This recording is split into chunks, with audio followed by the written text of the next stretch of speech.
तो ये बताइए कि ये एनकाउंटर आपको सही लगता है या न्याय के विरुद्ध लगता है? इनकाउंटर अगर अपराधी को चिन्हित करके किया जाए तो सही है, लेकिन अगर कि कोई झूठे मुकदमे में फंसा हो और उसका इनकाउंटर कर दिया जाए तो वो गलत है। नहीं, वो तो सबसे गलत होगा। अगर इसके लिए कोई न्यायालयीय प्रक्रिया में जिसको स्पीडी ट्रायल करके पहले चिन्हित किया जाए और उसके बाद ऐसा काम करना चाहिए, जिससे ऐसा हो कि जो सही अपराधी है उसके लिए जो भी सजा हो वो सही है। लेकिन अगर किसी को फंसाया गया है और उसके साथ ऐसा गलत हो जाए तो वो गलत है। नहीं, फिर तो उसको फिर मौका ही नहीं मिलेगा वापस आने का, है कि नहीं? हाँ, उसको तो मौका ही नहीं मिलेगा फिर वापस आने का या अपना पक्ष रखने ये का। बताइए कि क्या इसमें कोई जातीय सामंजस्य बिठाना चाहिए? नहीं, अपराध वो इस जाति का मारे हैं तो अब अगला दो नहीं, ये तो राजनीति करना हो जाएगा। क्योंकि अपराधी अगर अपराधी है तो उसका कोई जात नहीं है। किसी भी वर्ग का अपराधी अगर है तो उसको सजा होना चाहिए।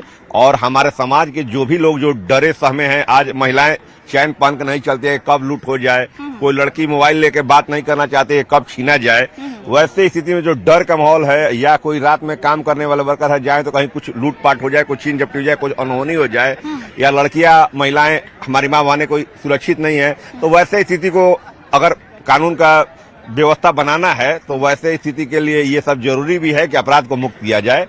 और जाति प्रथा में इस सब से हट के बस यही करना होगा कि जाति नहीं जमात चाहिए, आप सभी का आशीर्वाद चाहिए।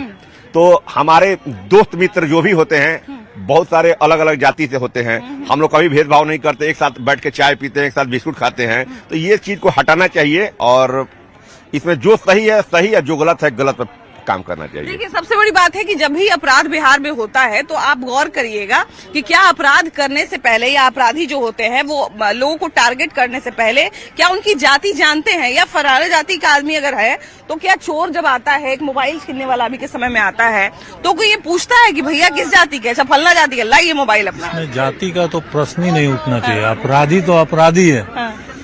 और तेजस्वी जी का ज्ञान कितना है ये आप भी जानती हैं। इससे उनको फायदा क्या होगा, हमको ये समझ नहीं आता है। अपराधियों का बचाव करने से क्या फायदा कुछ तो अपोजिशन में रह के नहीं बोलेंगे तो फिर अपोजिशन के कहलाएंगे कैसे लीडर? मतलब जैसे हम देखते हैं कि अगर कोई बच्चा अगर टॉप कर जाए 10वीं 12वीं में तो उसके जाति के जितने लोग होते हैं सब पहुंच जाते हैं माला लेके, है कि नहीं? क्यों? हमारा वोट बैंक बढ़ेगा। ऐसा होता है, लेकिन ऐसा भी होता है कि अदर देन माने उस जाति के लोग भी पहुंचते हैं। हाँ, बिल्कुल बिल्कुल बिल्कुल, और वो भी करते हैं। हाँ, हाँ।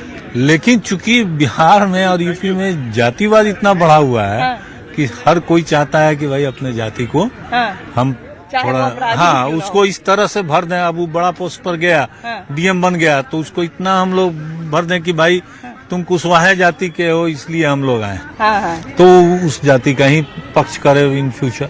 लेकिन सच्चाई यही है कि अपराधी का कोई कास्ट नहीं होता है।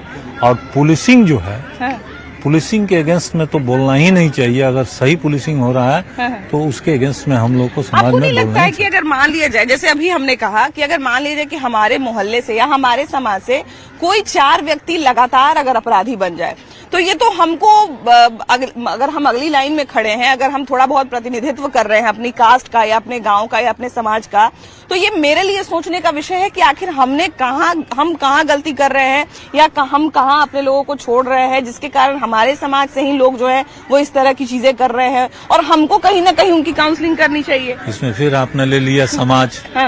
समाज के लोग कर रहे हैं। नहीं, अगर हम उनकी राजनीति कर रहे हैं तो देखिए, वो राजनीति अलग चीज है, लेकिन क्रिमिनल का कोई राजनीति से ताल्लुकात है तो यही है कि भाई वो क्रिमिनलाइजेशन को ज्यादा पक्ष माने देता है कि भाई ये पार्टी हमको प्रोटेक्शन कर रहा है इसलिए हमको इसका करना चाहिए।